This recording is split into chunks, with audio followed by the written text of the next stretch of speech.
Hi guys, welcome back to another video. Thank you all for tuning in once again. So this year, or technically last year, I upgraded, as many of you know, to the D800. That came from my D3300, which was with me for a long time. So the question is the D800 worth it in 2023? Now, with rumors of Nikon ending their production of DSLRs and just moving straight to mirrorless, is it better to go with the mirrorless systems or to pick up a professional DSLR? Well, that's what we're going to talk about today. So the D800, it came out in 2012, which is pretty long in terms of the camera world. So it's a quite old camera at the moment. So the camera itself has 2 card slots, which is something I always look for on professional bodies. One is an SD card and one is a CF slot. Now, I would personally rather 2 SD card slots because CF cards can be a bit more expensive, and I just feel like they're a bit more fragile and brittle than an SD card is, but beggars can't be choosers. So it does come with an SD card and a CF slot. Usually I try and match my write speed in the cards, so if I'm using a 128 gigabyte SD card, I'm going to use a 128 CF card as well to match. The reason for that is I feel it just works better that way. So the camera itself is actually weather sealed, meaning that I can go out into the rain and get those sort of moody shots as well. So it means that no elemental factors can come into play, whether that be rain, dust, anything that's going to get inside your camera. So you can take it out in the pouring rain. You could take it to like a very sandy location, like a beach or desert, and it's not going to affect the camera in any way.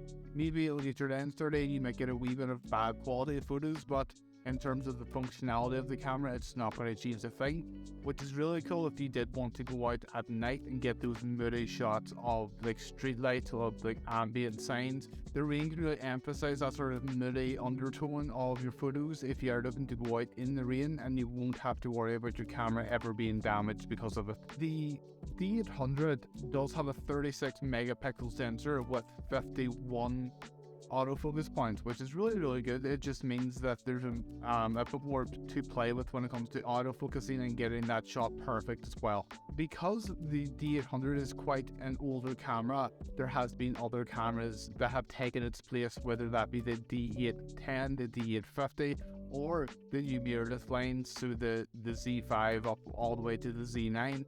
There's a lot of cameras that have replaced this one.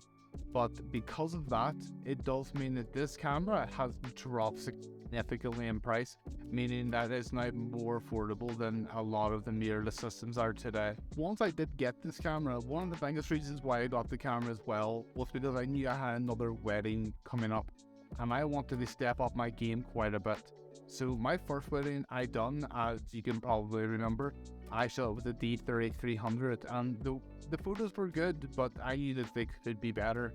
So I went out and I bought the D800 because I knew it was a full frame sensor, so I can get away with pushing that ISO just a little bit more, and I knew that the photos were going to come out a lot better, and they did.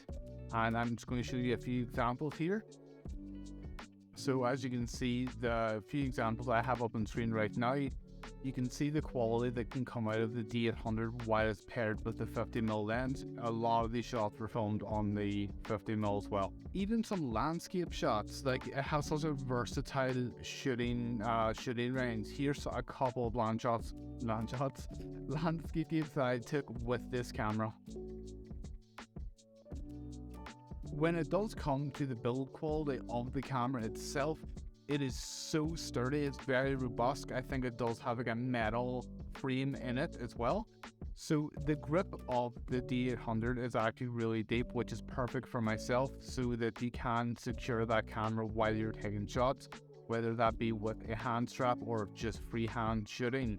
I do think that the deep grip is something that I think all cameras should have. It just makes it a bit more comfortable in your hand as well. There are many different things about this camera from my old camera, one being the ISO sensitivity.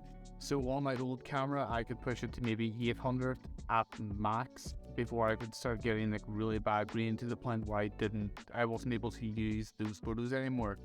However, this one on the D800, I've shot up to 12,800 ISO, and I've been able to use those kind of photos as well without any grain or loss of quality in the images, which for me personally, as someone who shoots weddings or would shoot sort of in low light situations, I think is just perfect for me. It's something I really need as well.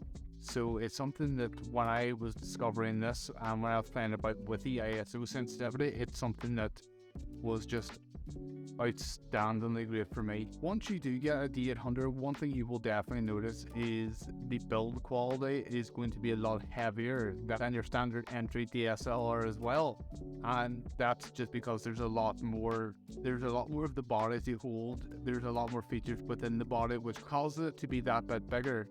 One of them being the fact that the sensor is actually bigger on this camera than it was on the other. So the other camera had a crop sensor, whereas this one has a full 1-inch full frame sensor. It's just one of the reasons why the body is so big compared to the other one. It can be a lot heavier, and if you're not used to that kind of weight, then you might sort of struggle with it until you do get used to it. Is the D800 worth it in 2023? I personally think it is. You can see from the photos and you can see from the landscape shots and the wedding shots that the camera is still superb quality paired with the right lens, which would be the 50mm that I'm using currently. I also, the 70-300 is a bit less sharp than the 50mm, but paired with the D800, it still takes phenomenal photos as well, so it does. Now, in terms of the mirrorless systems, they are lighter and they might give you a better image quality overall. But the trade-off to that is that newer lenses for the new mount, which is the Z mount for Nikon, can be very pricey, along with the actual body itself. So the trade-off is sort of, you can go for the cheaper systems, which would be the DSLRs, and get the old Nikon glass, which is still tack sharp, or spend a bit of extra money, get a mirrorless system and get new glass.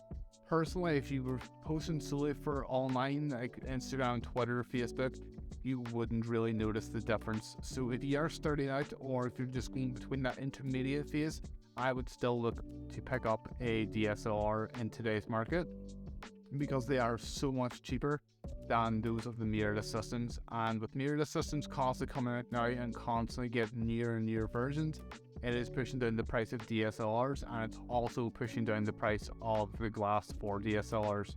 I have personally seen a lot of people selling 70-200s for about £400, which is crazy considering a brand new 70-200 is at least £1,200. So do I think the DSLRs are still going to be a good investment in 2023? I really do. And do I think the D800 is going to be a decent investment in 2023? Again, I absolutely think it is.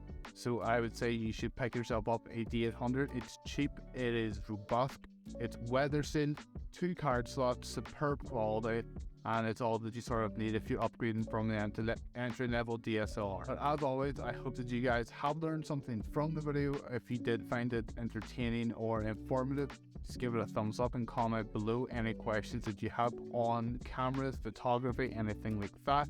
I do appreciate all of you taking the time to watch the video again. And as always, I hope that you all have a fantastic day. Peace.